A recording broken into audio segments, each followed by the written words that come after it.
So we listed your house.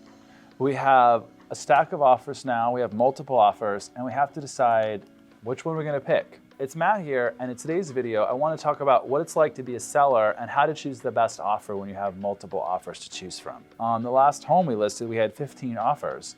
And as a seller, you're like, which one do I pick? And all these people I want to help. But at the end of the day, you can have one primary contract and one backup contract. So let's talk about some of the things to consider. The first thing I want to highlight is when you're looking at an offer, whether you have a stack of 10 offers or just one or two, you really want to focus on choosing the offer that's most likely to close. At the end of the day, as a seller, you're not getting paid if the house doesn't get closed. So we want to pick the one that we feel is most likely to get there to that closing table, so you could take your equity and move on to your next chapter. So the first thing I might look at would be the highest net, and I might want to rank the offers according to the net. What do I mean by net? I mean the amount of money that you as a seller are going to walk away with. Sure, you have the sales price on the contract, that's the top line number, but there are other terms that are going to affect how much money you walk away with. The buyer may be asking you to pay for the title policy, that's often a few $1,000s. They may be asking for a credit to pay for some of their closing costs, or perhaps a home warranty. Well, when you start to tack on all these expenses for the buyer, that's going to cost you, the seller's money, and result in less proceeds. So perhaps consider ranking them by the net, and that's a good place to start from. The next thing I want to look at is how much skin in the game is the buyer putting into it.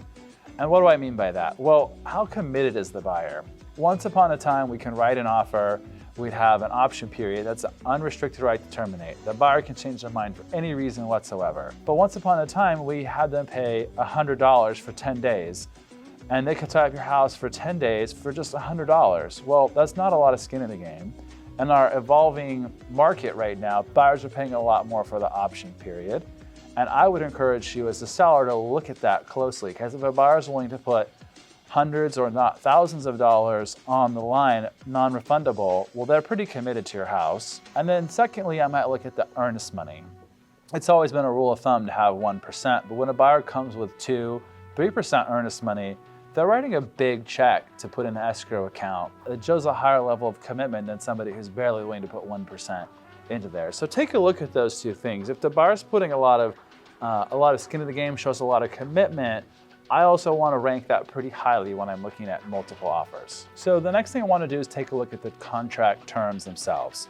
Now, some of those terms we already mentioned because they're affecting your net or they're affecting the amount of buyer commitment, but there may be some other things that are really important to you. When does the contract close? You may have a timing that's important to you, and you may want to know, are they going to give you a lease back so they can close and pay you quickly and stay in the house longer?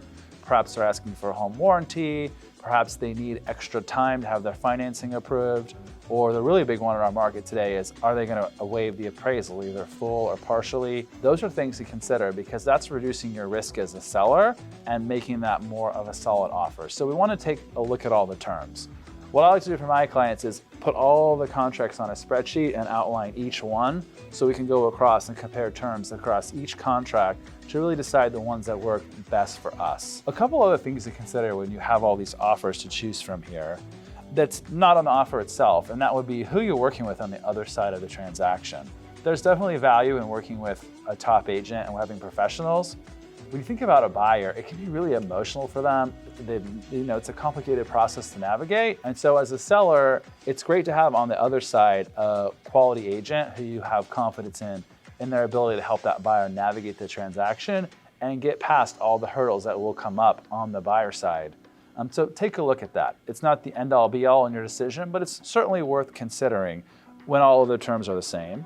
At the same time, look at the lender. I would often prefer a local lender who I can reach out, talk to on the phone, and feel comfortable with, as opposed to a big national call center lender who may take 24 or 48 hours to respond and really not know what's going on. So take a look at the professionals that you're working with as part of that transaction, and are they going to make that go through? So that summarizes some of the key things I would want to think about with you when we're deciding between multiple offers. I want to consider in the highest net. I want to take a look at how much commitment the buyer has. I want to look at all the terms and compare them. And then I also want to know the professionals on the other side of the transaction. And we're working with a really good, reliable lender and an agent who can help that buyer get to the closing line. We love putting our clients in a position to have multiple offers and have these choices. Reach out. It's so awesome to be able to list, market, and sell homes and help people move on to that next chapter in your life. I'd love to connect with you. In the meantime, stay safe and have fun. Thanks for watching today's video. Make sure to like, comment, and subscribe below. As always, if you have any questions, feel free to reach out to us. And in the meantime, make sure to check out some of our other videos featured on our channel.